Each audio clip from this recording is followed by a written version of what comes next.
بسم اللہ الرحمن الرحیم الحمد للہ رب العالمین والصلاة والسلام علی رسول الکریم اما بعد۔ مشاہدین کرام، السلام علیکم ورحمۃ اللہ وبرکاتہ۔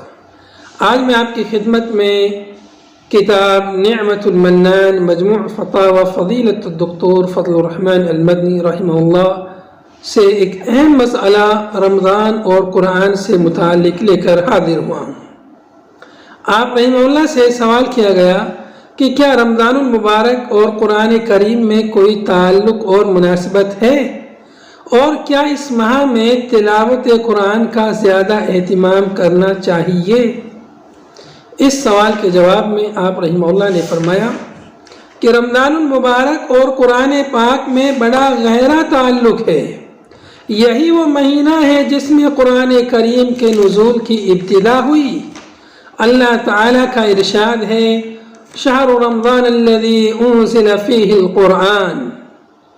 رمضان کا مہینہ وہ مہینہ ہے جس میں قرآن نازل کیا گیا۔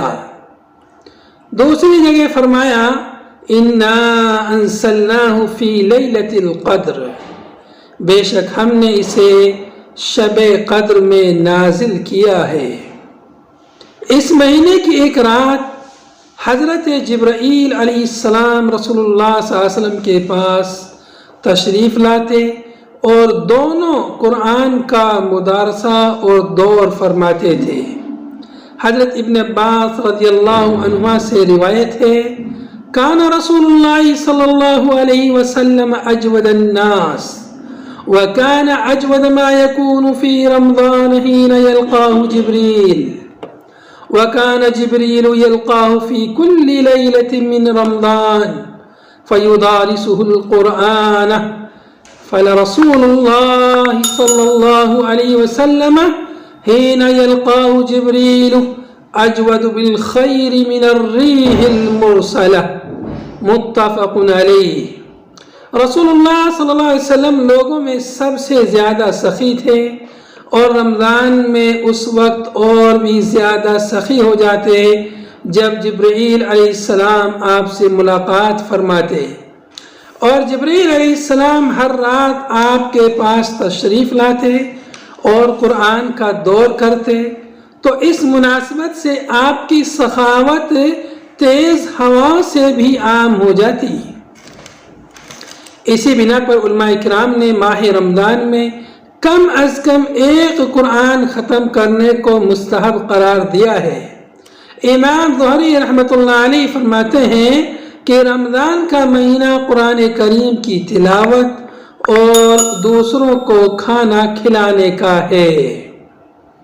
اسی طرح روزہ اور قرآن میں بھی مناسبت پائی جاتی ہے، چنانچہ قرآن کے نزول کی ابتدا بھی رمضان میں ہوئی اور روزے کی فرضیت بھی اسی مہینے میں ہوئی، اور ایک حدیث میں قرآن کریم اور روزے کی بروز قیامت سفارش کا تذکرہ بھی ایک ساتھ ہے۔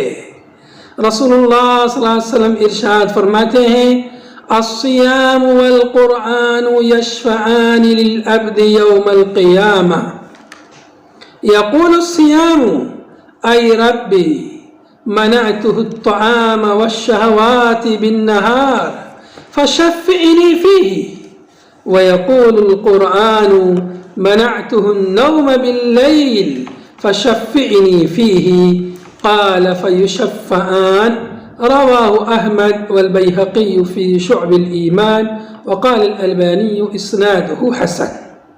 یعنی قیامت کے دن روزہ اور قرآن دونوں بندہ کے لیے سفارش کریں گے۔ روزہ کہے گا، اے پروردگار، میں نے اسے دن میں کھانے پینے سے روک رکھا تھا، لہذا میری سفارش اس کے حق میں قبول فرما۔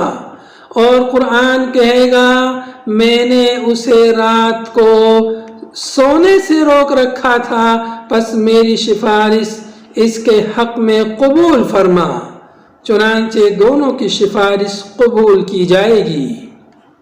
اس واسطے اس ماہ مبارک میں زیادہ سے زیادہ قرآن کی تلاوت کرنی چاہیے۔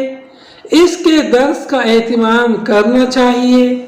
نمازوں میں اور خارج صلاۃ بھی اسے بکثرت پڑھنا چاہیے اور اس کے معانی و مطالب پر غور کرنا چاہیے۔ وآخر دعوانا ان الحمد للہ رب العالمین۔